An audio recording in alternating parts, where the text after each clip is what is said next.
let's talk about how Konami's trying to make the game cheaper for everybody. This is actually inspired by the set list drop this morning from the Malice set in China. So make sure you guys smash the little crap out of that subscribe button so you guys don't miss out more content. So this little set dropped for Malice. And basically in this specialty product here, as you can see, I've got the little components flipping through here to show you kind of what this product has going for it. This is a gorgeous product, but you do get an entire Malice deck, basically, I guess, handed to you out of this product, which is kind of crazy, I guess, to think about that Konami is trying to do something like this. I mean, it's crazy to me that one other region is trying to make this game super affordable, because you pick this set up, I mean, hello, you get this whole Malice deck. Now, if you guys have not paid attention, look what they just did in America for us. You know, we just got the legendary decks, and if you have not noticed, actually the legendary decks are down to about $20 to $29 a piece on eBay as we speak right now. Actually, it's on TCG Player. Same thing, right? Company owns the same platform. The legendary decks actually have dropped down to $28 a piece. Now, is this changing the value in the product? No, not at all. All of the Mulcharmies across the board, I think Meow's dropped down to like $7.50, $8 a piece. Perulias and Fuas are still making up the entirety of this value. And I don't think people truly understand that in a year, 2 years down the line, you know, these singles, these low-ranking cards are going to become actually a little bit valuable. It's the same thing that we've seen over time. Actually, the Phantom Knight decks are still paying dividends to me to this day for some of the comments from that set. It's the very little things that you don't really tend to think about. Now, Legendary 5D's decks, what was it, $90? You got all the Charmies, you got the Yusei stuff. You know, later on next year, we have what's coming out right now is going to be the legendary modern decks. You know, this is where you're going to be seeing the onslaught of Mitsurugi touching down, Sky Striker, and to a lesser extent, I mean, X-Sabers. But in the span of 4 to 6 months, you know, one region's dropping a Malice product to get their players in on the floor to play Malice. On the other side of the region, we have the company pushing for these new products to get players in because the gacha system's not working anymore, people. Now, is this a sustainable model? As much as you want me to come out and say, Konami should make every product going forward a starter deck card, it's not viable.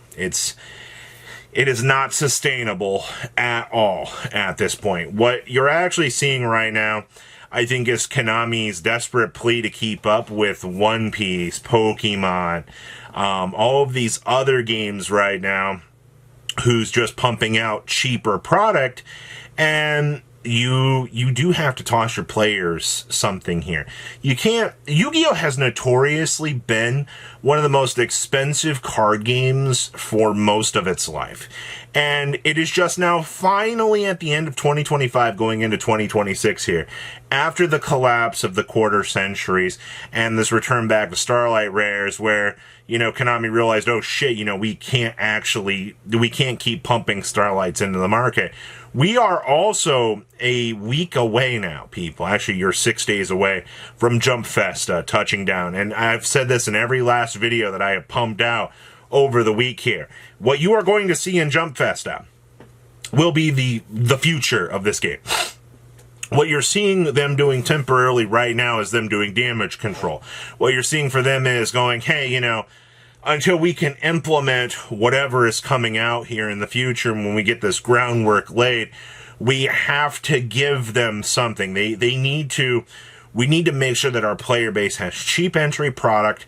And I mean, this has definitely been a great year for the game on new entry level product. I mean, 5D's decks, I mean, There were a few people that were complaining about, you know, the mulch armies and it being like $90 to get it, but like, come on, people.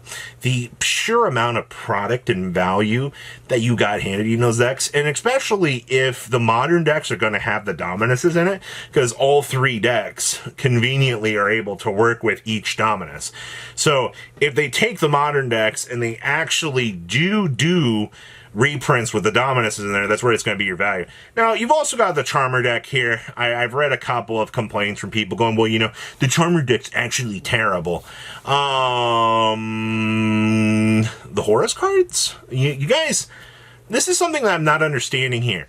I read the comments like, well, the Horus cards aren't competitive anymore. All right, they're worthless. All right, nobody wants them. And it's like, then why was Horus still like $20? Why are people buying Horus at $20? Why are we seeing, you know, the Horus cards, by the way, work with the Dark Magician of Destruction. You activate a Shining Sarcophagus, bring out Imseti, boom, you got a spellcaster. You guys forget that, hilariously enough, Horus works with the Turbo Dark Dragoon package, which, by the way, the average casual player, you can sit here and you can keyboard warrior all you want, and you can say, you know, nobody wants the Horus cards, they're terrible. 3 Imsetis was the price of 3 of these decks. So, plus I get all of the Charmer stuff, plus I get everything else, plus, you know, there's gonna be more Charm. It's the same thing that Konami's done over and over again. They'll print something, and then literally on the heels of it, they'll dump support into a new set. If you don't think we're not going to see more Charmer support, that's incorrect. That's just not how this works, people. I cannot imagine a world where Konami doesn't actually dip their fingers in and bring some new support for that. It's going to happen, all right? So, to the people that are like, the Charmer decks are going to be one of the worst products ever, incorrect. I think people are going to pick them up because they're easy access Horus cards, or people are just going to buy up the singles for Horus and just have them. All right. Either way, the Horus stuff is going to be important, at least in some sort of capacity if you're looking to play that. You guys, it's amazing to me how much this community forgets that, like, casual player base who can't afford cards, this is one of the best times they've ever had in this game right now. You know, you've got all the mulch armies handed to them. They have Dominuses, we're suspecting, coming down the pipeline here. They can play Sky Striker, Mitsurugi. You know, you're going to have the opportunity to get, you know, the Horus stuff, play slightly more casual approach in the future. I mean, you got a lot coming, and honestly, it's probably one of the nicest times to be playing this game that I have ever actually seen. In terms of where we go from here, I mean, we have Rarity 5. I know a lot of people maybe aren't necessarily too excited about that, featuring the stamp collection, but there were the stamp collection for Malice and some of these other pieces in Japan was very well received. People loved the crap out of that set, and I've seen so many people that were honestly happy to open that up. It was very popular on their side of the game. Depending on what else is in this, once again, we turn back to Jump Festa this weekend, where we see the inevitable what's going to pile in here. You know, what is Konami going to pull here to try to, you know, make this game more enticing? And I can promise you that you're going to be having Konami America pushing this out. All right, they're going to be like, hey, you know, I sound like a crazy man right now, just pointing to this, being like, Yu-Gi-Oh's getting cheaper. All right, it's showing in the numbers. You know, we've seen, you know, metagame prices getting better. The only thing that we need for the rest of this week is a ban list for Beyond Genesis. Japan's going to be getting one this week. There's a lot here, people. Spin the dot and go look at the terraforming, because there's a lot there on the conspiracy theory wheel for this game. So I don't know. I'm curious. I'm excited. I don't know.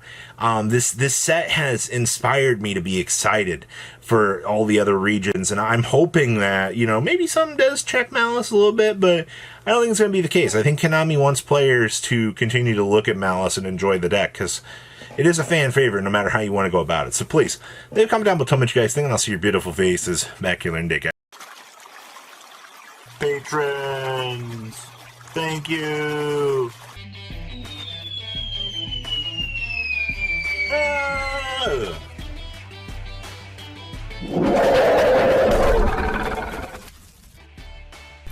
Thank you so much for watching. Check out these other videos.